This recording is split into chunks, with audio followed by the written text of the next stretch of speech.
That's great. Oh, stop. Okay. So I'm going to be talking about I'm Pandatrax. For those that didn't come into the hardware hacking. Oh, it's going in still. It's clip. Okay, yeah.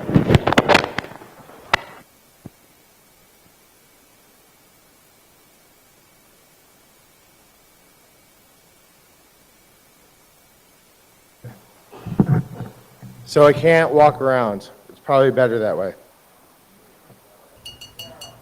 So I'm Pandatrax. Oh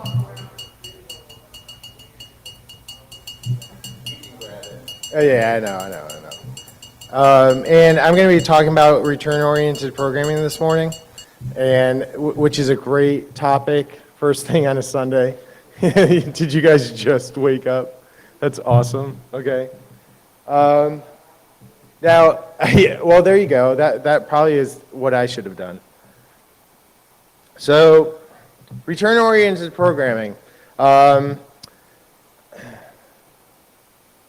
First, who am I?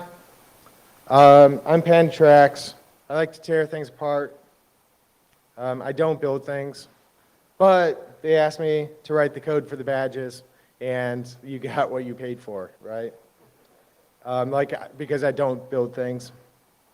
I also teach an exploit development class, which a lot of people seem to like. So check me out on Twitter. What's that? Oh, thank you, Ray. Yeah, thank you, man. I appreciate it. Yeah, I just taught my intermediate class for the first time, and I think I finished the material like at 4 o'clock in the morning the day before, maybe. Okay, so today we're going to talk about ROP, and the reason why that we want to use something called ROP, which is return-oriented programming, is because we have new exploit mitigations in place on operating systems in our applications. And normally whenever you take or look at any type of exploit writing course, you're starting out and you're writing an exploit where you are executing code on the stack without having to do anything, right? Pretty much you're going to find a jump, ESP or something like that. You put the shell code on the stack. You run your exploit, executes code on the stack, and you're like, yay, I'm done, right? But in the real world these days, that's not really the way things are, right? There's mitigation techniques there in play that prevent you from doing such things. So, whenever you do that type of an example, you're talking about, the way the world was back in 50 years ago, or 1988, something like that. So what is stack prevention, or stack execution prevention? It takes advantage of the CPU, and there's a flag in the CPU that tells the CPU that areas of memory are not executable, right? So if you put code there and try to execute it, it's just not going to do anything. It's actually going to segfault the application, and it's going to crash because it can't execute that memory. So when the application sets up its memory, different areas get set this way, non-executable. One of the areas of memory that gets set this way is the stack, right? Because you shouldn't be executing code off the stack. Amen.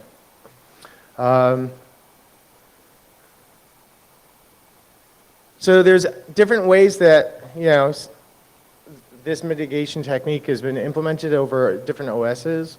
Red Hat has Exec Shield. Other Linuxes have PAX. OpenBSD has, whatever that is.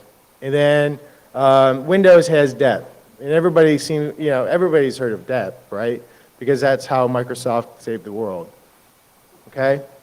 And we're going to talk about how we can get around DEP and execute our code anyway. So this is going to be pretty much a demo. So I did not pray to the demo gods this morning, so I am sure that my Windows VM is going to crash or reboot right in the middle of this. This is fine. If you can't read any of that hex, either it's okay because you probably don't care, or you might want to care and move forward because I can't make this any bigger because of the resolution. Okay, so I've got a machine here, and oh yeah, my machine rebooted. So let's see how DEP is set up.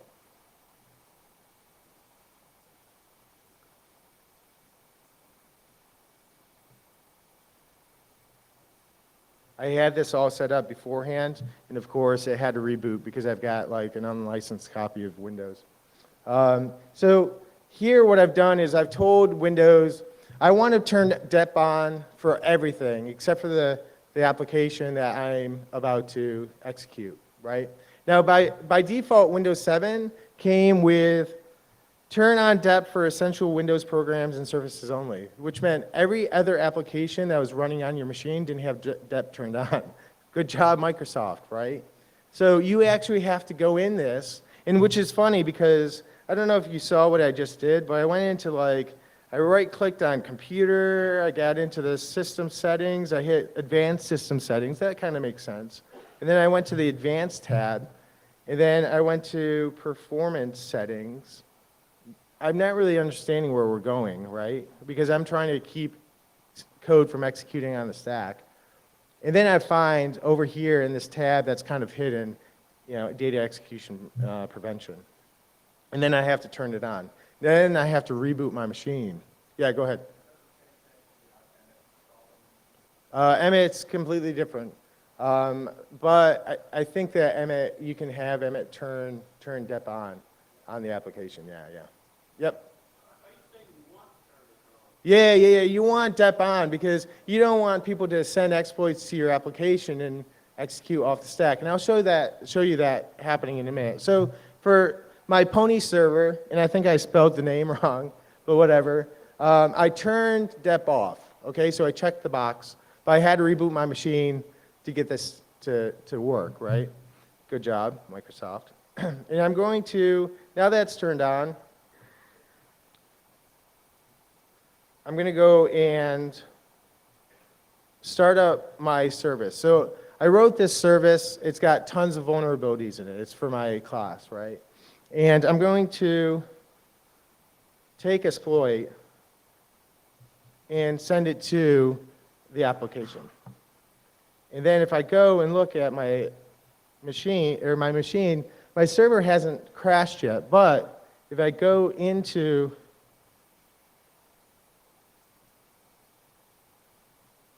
and connect to the, here, let me,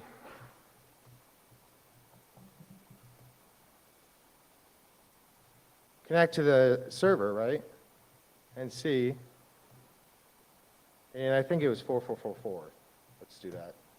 I've got a shell, okay? And all I did, so for those that can't see it, this is a Windows shell. I just connected to the port on the box, on port 444, and I opened up a bind shell, right? And the way I did it, if I look at my script, let's stop that. Let's look at the script. All I did was here, I have a jump ESP, right? There's jump ESPs all over your application. I overwrite the saved EIP to then go to the jump ESP, and it jumps back to where my shell code is on the stack and executes it. So DEP is not turned on, and it's a pretty simple script. I mean, that's pretty much it. And I exploit my application. So DEP came out, and they were like, we're gonna make it so that that doesn't happen, right? So let's go in and turn it off and see if it works.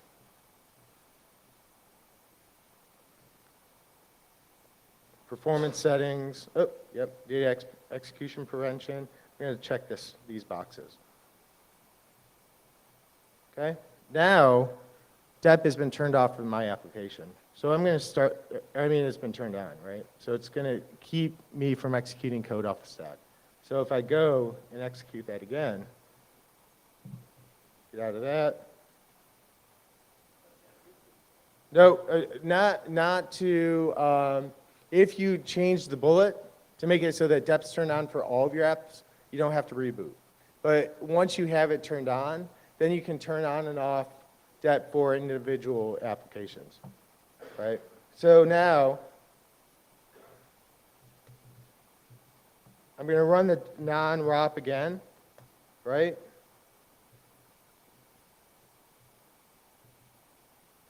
And I just lost my window. And I'm going to execute or try. Actually, let's go back to the Windows machine. And we see that crashed, right? So now if I go back to my netcat and try to connect to the listener that I opened up just a minute ago, it shouldn't connect, right? Nothing happens because the bind port didn't like open up. So I pushed the shellcode onto the stack, but then when I used my jump ESP, it jumped onto the stack, and then the code was prevented from executing. So let's look at that in the debugger. So I'm going to start up the app.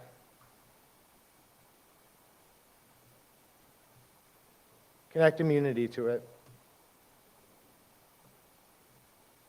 And I'm going to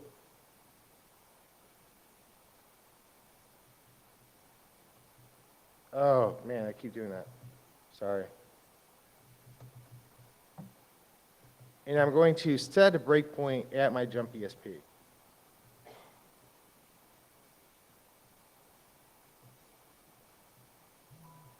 So here's my jump ESP, right? So I'm going to set a breakpoint there, and then start the application back up again. Now when I go and execute my script, we're going to stop and see what happens. So back in the debugger, our application is crashed. We can see that the debugger paused down in the bottom. And we can see in the status bar at the bottom that we hit our breakpoint. And the breakpoint is jump ESP. If we look at the stack over in the bottom, what is it for you guys? Right hand, right? We see that ESP is pointing at a bunch of hex 90s, right? Those are no ops. So it's kind of like a no op slide. If I hit it, it's just going to slide down. And then below the 90s is my shellcode. Before I turn dep on, I would be able to go and just execute those 90s until I hit my shellcode. But if I go and jump right now, right? Now you can see the instruction pane where it's changed, and I have my no-ops in the upper left-hand corner for you guys, right? And if dep was turned off, I'd start executing those instructions. But now, whenever I step through it, I get access violations down below. Dep is working, right? See how that is? If I had turned this off, I would just execute those and execute my shell. And that's how I was able to bind to the port previously. But now I can't, right? It's broken. So how do we get around it? Let's go back to what Mike talks about, right? So we observed, for this slide, we observed the access violation. So what is return-oriented programming? It is a way of chaining sets of instructions that are in the application already and to do what you want to do. So in the application, there's sets of instructions which we will call gadgets, right? And they are all followed up by a return, right? When you overwrite EIP, the saved EIP, and make it so like I was going to the jump ESP, what's happening is you're returning out of a function, right? And then that memory address is executed. So I find a jump ESP, whenever the return hits, I go to that instruction and execute the instruction. In ROP, we're kind of doing that type of thing, yep. Oh, I'll get there, yep. So whenever I completely lost my train of thought. Thank you very much. So before I was sitting, this morning, I have to say, this morning I'm sipping my coffee, trying to wake up. my head hurts like something fierce. And Jennifer sits down in front of me with her oatmeal, right? And she's like, I'm going to heckle you today, right? So thanks, I appreciate that, because that completely threw me off. Keep going, good. This is fine. Okay, so I'll answer your question because I have no idea what I was talking about. So Turing complete means with gadgets, if you have enough gadgets, and we'll talk about what they are in a minute, you can pretty much write any application, right? If you have enough gadgets to work with, you can pretty much write an application based on all of the gadgets that you find in the application, okay? And the nice thing about using ROP is you're not executing code off the stack. All you're doing is you're pushing instructions onto the stack and then utilizing the behavior of the ret to jump to these sets of instructions to execute what you want. But the sets of instructions are actually in executable space of memory, right? And then at the very end, there's a ret. What a ret does, all it does is it pops a memory address off the stack, and then it jumps to it, right? That's all it does. So if you put a bunch of memory addresses onto the stack that lead to a ret at some point, you're going to hit the ret and then pop off the next memory address off the stack and then jump to that. And I'll have examples in a minute. So what is a gadget? Pretty much kind of went through it. It's like it's all over in your instruction space, and they're just sets of instructions followed by a ret, right? There's other types of gadgets that end in other instructions, but we're going to only talk about the ones that end in rets. So you'll have instruction, instruction, instruction, instruction, and then a ret, okay? Now, the nice thing about x86 is it's a variable length instruction set. So a no-op is 1 byte in size. It's a hex 90. But then an add ESP, like add 90 to ESP, is a longer instruction. It might be 4, 6 bytes long. This allows us to find even more gadgets in the instruction space because of the way you can jump to the memory addresses in the middle of maybe existing instructions, and I'll show you that in a minute. Like I was saying, I was getting ahead of myself.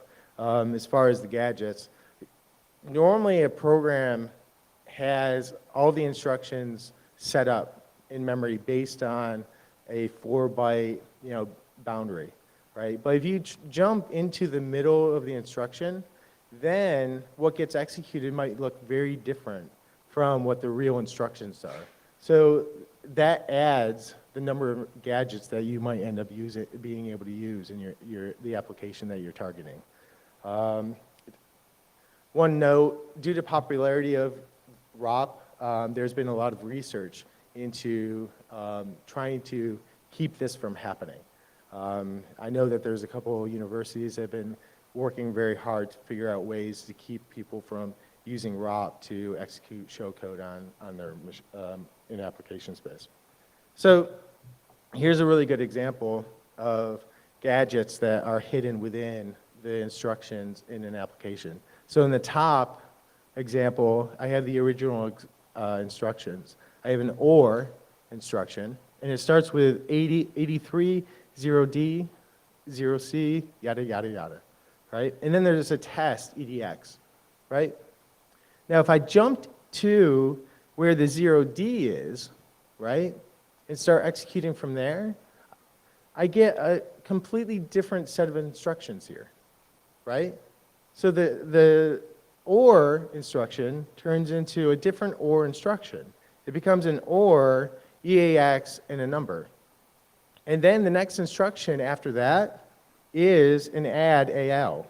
So if you look at the top, you have 0D, and then this part right here.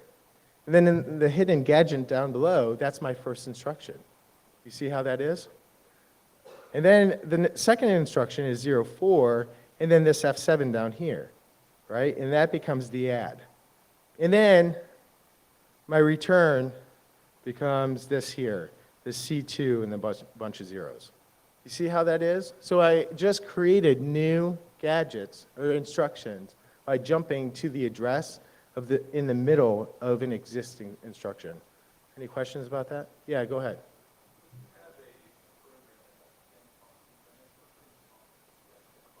Yep.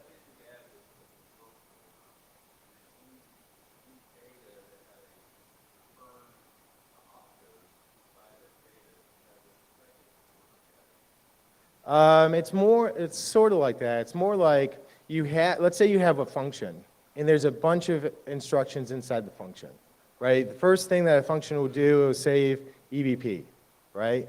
So there's a move, push EBP onto the stack, and then you move ESP to EBP. Every function has those instructions. And then the function has the instructions to do whatever it's supposed to do, right? So what I'm talking about is if there is any rets in that, ret opcodes in that function, then what we're doing is we're building backwards from that C2 spot and seeing if there's any valid instructions that we could utilize. Yeah, yes, in this example, yep. Does that make sense? Okay. So what are gadgets, you ask? So a gadget can be anything. Like, let's say I need to pop something off the stack and put it into a register. I can have a pop EAX, a pop EDX, and then a return. It's a pop-pop ret. You probably hear about pop-pop rets when you're doing SEH exploitation, right? In this example, maybe I need to put something into EDX, like a memory address or a number or something. I'll put it under the memory address for this gadget, and then whenever I go and execute it, the next thing that will be on the stack is the value I want to pop into EAX, right? And then I might not care what I put into EDX, and then I'll put some junk in my exploit. And then whenever this gadget executes, it'll pop the value that I want to put into EAX, and it'll do that. And then it'll just pop junk into EDX because I don't care. And then it will return. On my stack, I'll have another memory address for the next gadget. It's going to pop that off into EIP and then execute the next gadget. The next example is a little bit different. Let's say that I need to pop or add 10 to ESP. This is a bad example because normally you don't add something to ESP, but let's pretend that it's like I had just put a negative number into EAX, and I want to make it 7. If I add, or 9. If I add 10 to EAX instead of the ESP in this slide, then that would give me my 9 that I'm looking for. And then I have to deal with these pops, right? I put junk into EBX and ESI after that. And then I get my return. I have my next gadget that I need to execute. It'll get popped off the stack, and I'm off to the races. Does that make sense? Any questions? Cool. So you're probably wondering, Doug, how do you build ROP chains, or how do you find gadgets, right? So there's tools for that, right? Mona is a really good tool for finding gadgets and building ROP chains on the Windows platform. There's a bunch of Python scripts like ROP gadget that you can download from GitHub to build ROP chains and find gadgets on the Linux platform. So what we want to do is we've got all these gadgets that are in our memory space, and we want to start creating chains of different gadgets to do the things that we want to do, right? We have a destination in mind, but we have to get there, right? For example, DEP's turned on in this case, right? I want to turn DEP off, right? I want to execute stuff on the stack.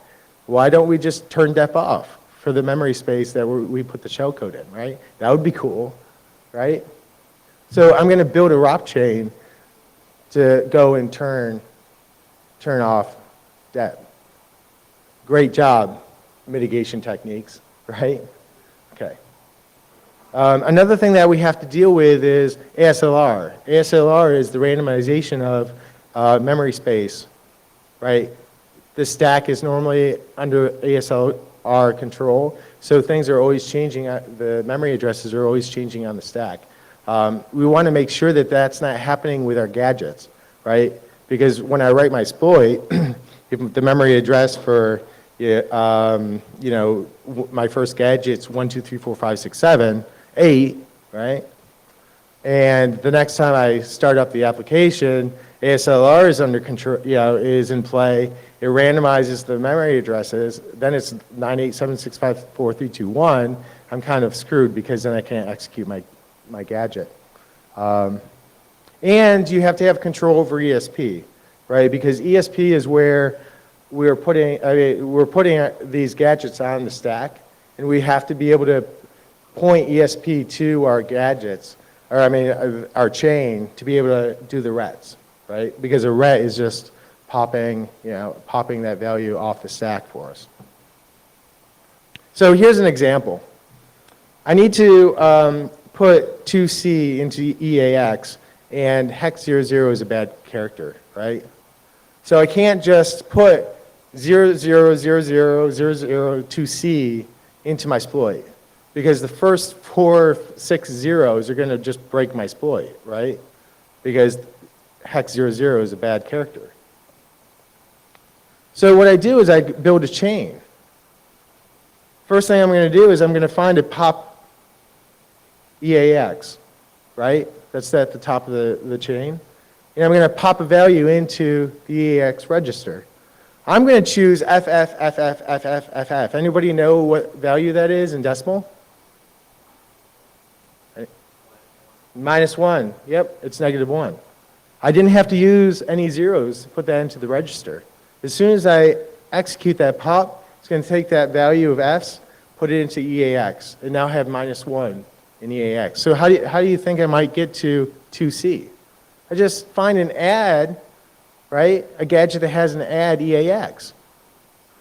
And then I just start executing them until I get to that value, 2C.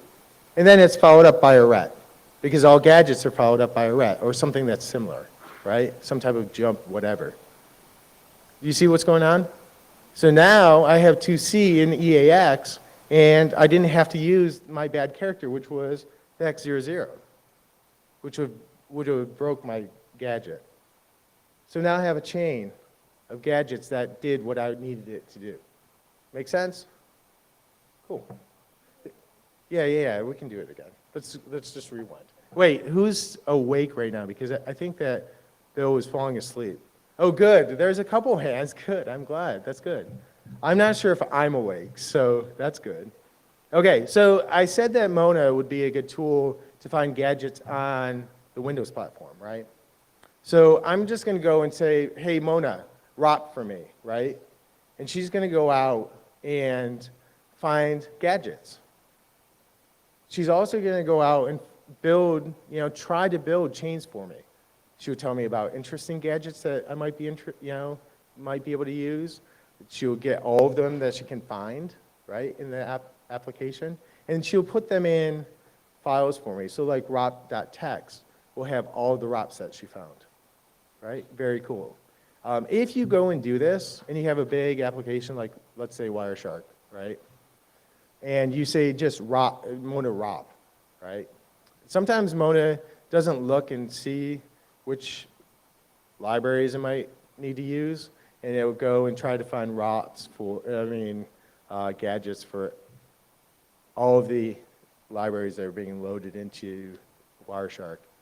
And when that happens, your VM's going to lock up really hard, and your machine's going to lock up really hard, and you're going to be like, I need coffee, and I won't be able to use my machine for hours, right? So if you do that, just be aware of what you're doing and just tell Mona, I'm interested in looking for gadgets in these DLLs, and just zero it down. But unless you want your machine to get real hot and not be able to use it for a long time, okay? But, I've done it plenty of times, yeah. It's aggravating. That's why I'm warning you. Okay, so You might be thinking, okay, Doug, you just said, let's turn ROP off, right? Well, on Windows, there is a bunch of functions, but we're going to pick on Virtual Protect right now. That will be able to help us turn DEP off in a specific area of memory. Virtual Protect modifies the permissions of memory, right? And Mona is really nice because she will try to create a chain utilizing Virtual Protect. So she does the work for you. Sometimes she might not be able to find the correct gadgets that she needs to be able to turn DEP off in that area. So you're going to have to go and fix the chain. But she does a really good job of setting things up for you. So here you can kind of see an example of this. Down below, I kind of took a snippet out of the beginning of a chain. And you can see how the very first thing that she does is she finds a pointer to Virtual Protect in the application itself, right? And then what she does is she figures out a way so that you can pivot on the pointer and then call Virtual Protect directly from the kernel to disable DEP. Virtual Protect is so cool because you can go, I've got this area of memory like the stack, and right now it's only read-write. And I want to be able to execute off the stack. Virtual Protect, can you take these 100 bytes and just make it executable for me? Sure, we'll do that. That's cool. We can do that, right? Thanks, Microsoft.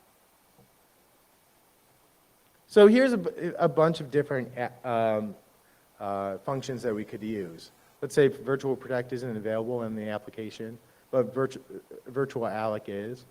There's different ways to do it, but we're going to pick on Virtual Protect right now. Normally, Virtual Protect is very reliable, right? We're talking about Windows here. If you're looking at Linux, if you like to pick on Linux, mprotect is a good thing to do. That's a function you want to do man on. Okay. So Virtual Protect is a kernel function. I have to say, WinXP was awesome. I loved WinXP because everything was static. There was no ASLR turned on a lot of the OS libraries, right? Including the kernel, right? So you could just say, call Virtual Protect directly from the kernel because there's no ASLR. There's no randomization there. You could always reliably use that function. Well, Windows 7 came along. They got a little smarter. And now, ASLR is turned on those OS DLLs. So all we do is we look for the pointer that is being used within our application to point to it because it's always going to be dynamically created every time that application runs. And then we can just pivot off that pointer. Good job, ASLR. Right? Thank you for protecting me. Awesome. Yeah. So here we are. We have the layout of how to call Virtual Protect in a function. The Virtual Protect function. So on the stack, I need to have the address of Virtual Protect at the top, right? Because I'm going to call it. I'm going to return to it. Remember, we need to return to our gadgets and stuff. We're going to do the same thing with Virtual Protect. So the first thing that's going to happen is we're going to return to that, the memory address of that Virtual Protect. Then the next thing that's on the stack is going to be the address that we go to after the function is done, right? We're kind of taking advantage of how functions are called, especially on the x86 architecture here, right? Because whenever functions really get called and you're not messing around with it with exploit, the last thing that gets pushed onto the stack when we call a function is the address that we're going to return to, right? So in this case, we're going to put the address of the shellcode that we want to jump to after Virtual Protect turns on execution for that area of memory. Then we're going to tell it how many bytes we want to change the permissions for. So we might, how big is our shellcode? 100 bytes maybe on a Linux exploit, maybe like 500 100 to 700 bytes for Windows shellcode, right? We're going to have to tell Virtual Protect we want this much space that has the executable bit turned on, let's say. Okay? And then we want to tell it, what the new permissions are, right? So hex 40 on Windows is, the value you want. You just have to remember that, or take a picture of this slide, whatever. On Linux, it's going to be pretty easy. Everybody knows about chmod, right? How do you make something executable in Linux? You say chmod 7, whatever, right? It's the same thing. We need to tell mprotect on Linux to change the permission set to 7, right? So we get read, write, execute. And then it's something really weird about Virtual Protect, and I am not a developer. I said that at the beginning, is that you have to take the permissions of the page that you're making the change to, and then apply the current permissions to some other area of memory. So you just choose something randomly that's in the address space of the application and just say, do it to that.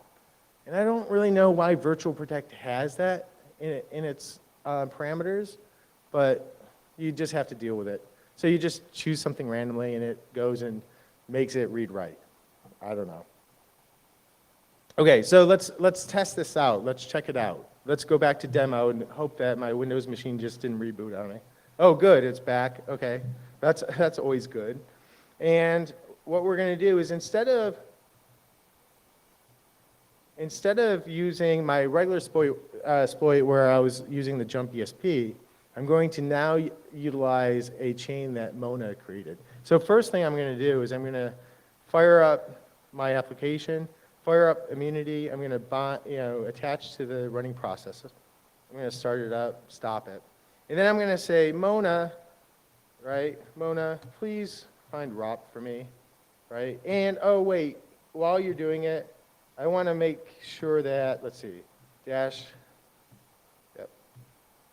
Make sure that you don't find any addresses with hex 00 in it. This is small, I'm sorry, but I'm telling Mona to ignore any memory addresses with a hex 00, okay? Because hex 00 will break my exploit. Remember in my example I said that? This application has a problem with hex 00. So she's going to go off, she's going to go find it. And she didn't hang my machine, right? Because this is a really small application. I wrote it, and I'm not a developer, so it's even smaller. Okay? And if I go into where Mona's writing her logs, I can go and look, and sure enough, here's my ROP file, right? If you can see that, small. Here's my ROP chains. And then she gives me ROP suggestions. That's pretty cool. So if I don't want to dig through every single gadget, I can at least look at the suggestions to see what she thinks is good or not, right? But let's look at the chains, see what's in there. So if I scroll down a little bit, you will see that the first thing that she does is try to make a chain for Virtual Protect. Let me just move that over so you can see it. And what she's going to do is she's going to use a method of that utilizes push-AD. Anybody know what push-AD does on an Intel processor? It takes the registers and pushes them onto the stack. So all that Mona needs to do is put all the values that she needs to call Virtual Protect and put them in the right registers. And then when push-AD is called, it's going to take all that stuff and push it onto the stack. And then she's going to turn around and call, the function, just like we just talked about. The way it will be set up exactly the way we were just, talking about. And then if you scroll down a little bit, and I'm going to have to move this over again because my window's too big. She gives an example in Ruby, the example in C, and my favorite, the example in Python, right? So I can take this gadget or chain of gadgets and copy them into my script and utilize that. So let's look at my script. If I scroll down, here's my chain, the same chain that we just saw. Sorry for those in the back. Trust me, there's stuff here. Because somebody said highlight it. I was like, yeah, I can highlight it. Here you go. Can you see it better? Yeah, that's good. This is fine. Okay, so this is the chain that she made for me. I was really lucky, well, kind of, that she was able to create a chain to do everything she needed. Some applications, like this application before I started like developing it, had a lot of parts of the chain that she couldn't figure out. So what did I do? I went and started creating these gadgets. I was like, okay, I need a pop EBP. I'll just create one, put it into the code, and then recompile it. And then all of a sudden it was there, and Mona was like, hey, I just built a chain for you. That's awesome. Okay. But then down below, instead of my jump ESP, remember here, I'm going to put my chain in there instead, right? So I'm replacing the jump ESP, because I can't jump back to the stack, it's not executable. And I'm putting my chain there of gadgets. But my entire script, the rest of it is exactly the same. The shell code is afterwards. The script is the same, except for the fact that I'm using ROP to turn off depth in that area instead of just jumping to the shell code itself. Really, really cool, right? Nice. Okay, cool. So let's see what happens in the debugger to see exactly how the chain is working. So I'm going to I'm going to be able to try to figure out how to use Vim. Now that I do, I'm going to start this back up. I'm going to take the first memory address. Actually, let's look at this real quick. The first memory address of the chain is, I know you guys can read it back there. Can somebody read it? It's 6, whatever, I don't care. I'm just going to copy it, whatever. And I'm going to set a breakpoint in the debugger. So, there we go. So the first thing that happens is I want to pop EAX. So that's the first gadget in the chain. So I'm going to set a breakpoint there. And the instruction just turned light blue, right? So I know that there's a breakpoint there. And I'm going to go back to I'm going to fire up the application again, F9. And now I'm going to send my exploit. So ROP. Okay, I just sent my exploit. Okay, if I go back and look in my debugger, sure enough, down in the bottom, I know you can see it, it says it hit a breakpoint. It's the number, the address that I set. So it's that pop EAX. So if we look at the stack over on the left-hand side, we see, I don't know if you can see it, I'll make this a little bit bigger, that there's the pointer to virtual protect on the top of the stack. I put that there. Well, wait, I didn't put that there. Mona put that there, right? I didn't put that there, but I put it in my script. So now if you look, if you compare the stack from that point down, all of the values that are on the stack are the stacks that are in my chain, right? Now we're going to start executing these gadgets based on my chain. Do we know how we got here? Anybody know? Just so that we cover that? Yeah, go ahead.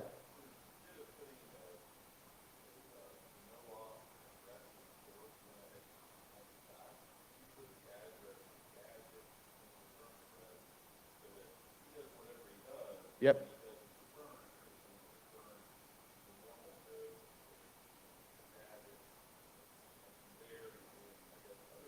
Other stuff. Yeah. Perfect. Yeah. Exactly.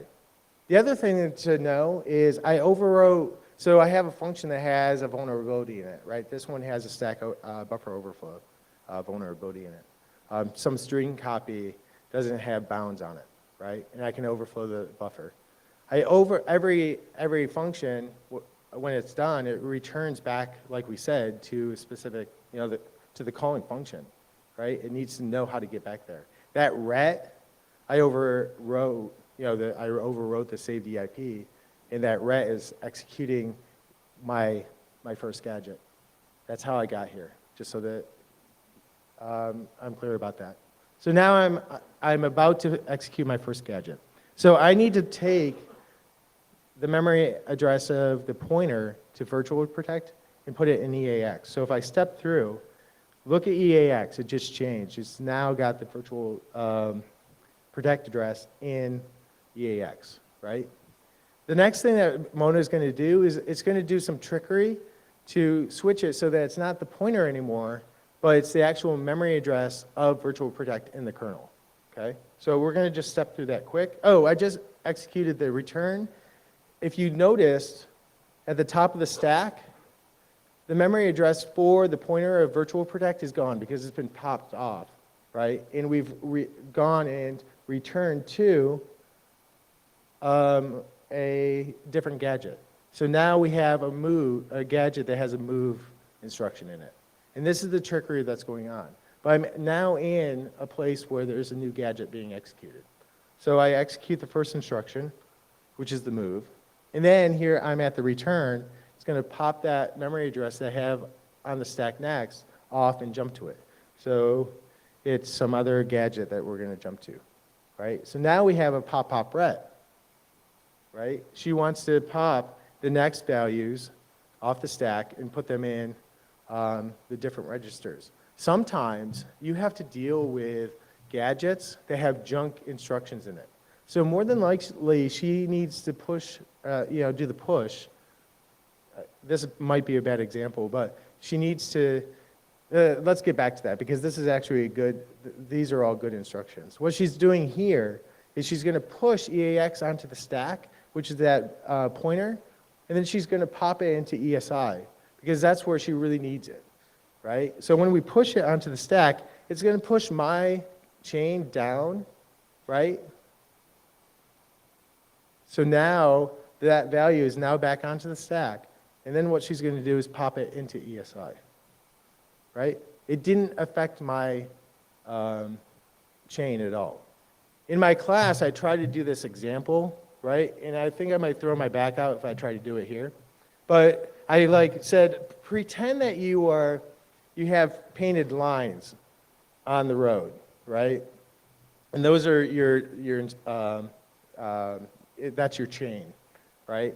And every time you want to execute a new gadget, you just freshly painted, right? So every time you jump on a new line, you're going to get like footprints in your new line, right? And pretend that every time you execute a new gadget, you kind of jump this way. I'm going to go right through this stage. And put your foot on the next line, right? But then if you need to move things around with push pops, it's kind of like jumping backwards, right? You're not, every time that you jump on a new line, you're kind of utilizing the next gadget in the chain. But if you're doing something like this where you're pushing and popping, you're kind of jumping backwards onto lines that you've already jumped on. And I would love to do that right now, but I'm really scared that I'd go right through the floor here. And then whenever you're ready to start executing new gadgets, you have to make sure that on the stack, you're back to the next gadget that you want to execute on the stack, right? So if you do a couple pops, or I mean a couple pushes, right? You're pushing data onto the stack, like this one is doing one. You have to have the same number of pops to get back to where you were to get to the next gadget. Does that make sense? I would love to jump back and forth, but oh yeah, I can jump down there after, okay? So then we have a bunch of other things that she's doing this trickery to be able to, figure out, where virtual protect is. And I just went past the gadget, but if you look in EAX right now, the value has changed for virtual protect to the kernel, right? She did her trickery. Now she's in the mode of trying to set a specific number, probably, the permissions. I think hex 40 was permissions, right? She's going to go, I think that she just pushed a value into EBX, what is it? FF, DFF, right? And now we're going to negate that. Kind of like what I did before. I had -1, which is FFFFFFF, and then I added to it, right, to get a number that had no's in it. She's doing the same type of thing, But she has a neg instruction to be able to just do choose complement to that value to get the positive number without putting hex 00 into the exploit. Make sense? And if you look at EBX right now, and then execute that instruction, we now have 201. So 201 is the size of our shellcode, must be, right? It's hex 201, not 201. Just be aware of that. Okay? So now if I just keep on stepping through, you can see that she's putting different things into each register, right? And, oh, here's our push AD. So now if we look at the registers, and we go back to that slide that I had before, right? They should line up. We have in EDX hex 40, right? We have in EBX hex 201. The 40 is the permissions. The 201 is the size of the page that's going to be, changed. Make sense? She's doing this using gadgets. She has not executed anything off the stack yet. Now we're about to execute virtual protect. So the next thing that we're going to do is we're going to use push AD, push all those values onto the stack. Let's do that now. Now if you look at the stack down in the lower right-hand corner, you can kind of see in through here, right? There's our virtual protect. This is the memory address that we want to jump back to. Here's our value of the size of the area that we're going to change. And this is the permission right here. Make sense? That's pretty cool, right? Yeah. Thanks, Mona. I mean, you can build these chains yourself, and it's great exercise, right? Do you like the Rubik's Cube? This is just like the Rubik's Cube, right? Or maybe worse, or I don't know. I am horrible at the Rubik's Cube. But my son can do it in a minute. And I'm like, what just happened? And he's like, I did it. And I'm like, yeah, but how? Like, I don't even know how you can look at it and like know what's going on. I don't know. So maybe it's a little bit harder than the Rubik's Cube for some people. Okay, so then what I need to do now is Mona is going to set it up now, so now we are ready to call virtual protect. And you can kind of see it on the stack. Immunity is kind of trying to figure out, oh, we have a function that's about to be called, right? And you can see how it says call to virtual protect. And then the address equals, Immunity knows what the virtual protect parameters are. And she's like helping me out. She's like, oh yeah, look at this. Immunity is like, yeah, you're going to call virtual protect, and these are all the parameters for that. Good job. And I can look, and I'm like, oh yeah, look at that. The address and the size, the new protection, execute, read, write. Yeah, that's cool. And the old protect, which I don't understand, right? Next thing I do is I'm going to call it. There's a bunch of little things that happened. I'm kind of stepping through like virtual protect and some other things, right? But let's get to the point where, there's the actual call to virtual protect, right? And now whenever we return, we have a jump ESP. This is a memory address that Mona found, and she put into her chain. And we're back to the beginning. This is back where we started, right? Before we started talking about ROP. We were ready to jump to ESP and execute code, the shell code. If you look on the stack, there's a bunch of hex 90s, right? Hex 90 is a no-op. So you have a little bit of a no-op slide there, whatever, right? And we're going to see, remember what happened here when we had dep turned on. At this point, we got an access violation, right? Let's see what happens. Oh, no ops in the execution stream, right? Let's see if we get the access violation. Nope. I'm executing no ops right now. Oh yeah, that's excellent, right? I'm getting really excited now. Really, oh, there's my shellcode. Boom. Okay? Did you see what happened? We just turned off dep. That mitigation is no longer in play, right?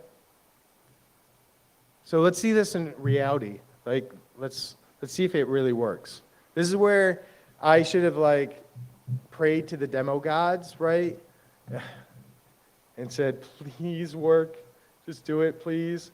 And I'm guessing that when I'm about to do this, Microsoft is going to give me the finger and say, and like reboot Windows on me or something like that. I don't know. But let's see if it works. Oh, and let's make sure I wasn't messing with you and had virtual. Yep, I have it turned off. Good. Or I mean turned on. So DEP is turned on. Good.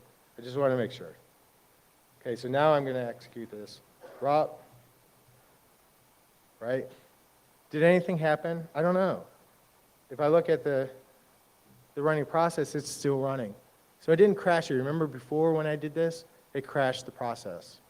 The only thing I did was I turned DEP on, and it crashed my process. But now, it didn't. So let's go back and just double check and see what's going on here. I have my netcat to port 4444. Connect to it. Boom, here's our show. Okay? Thank you very much. So I'll go back to my slides and go way to the end. Any questions? Yeah, go ahead.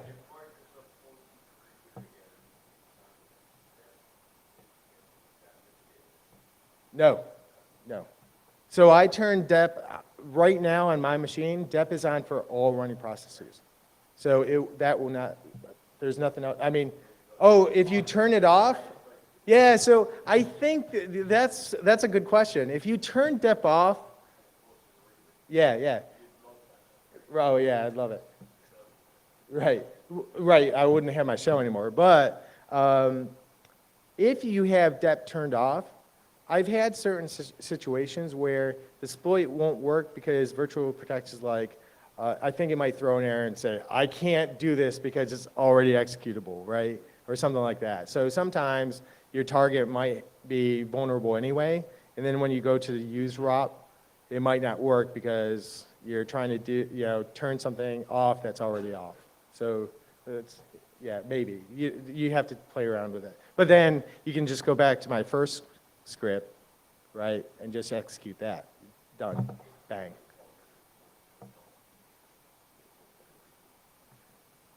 Yeah. Any other questions?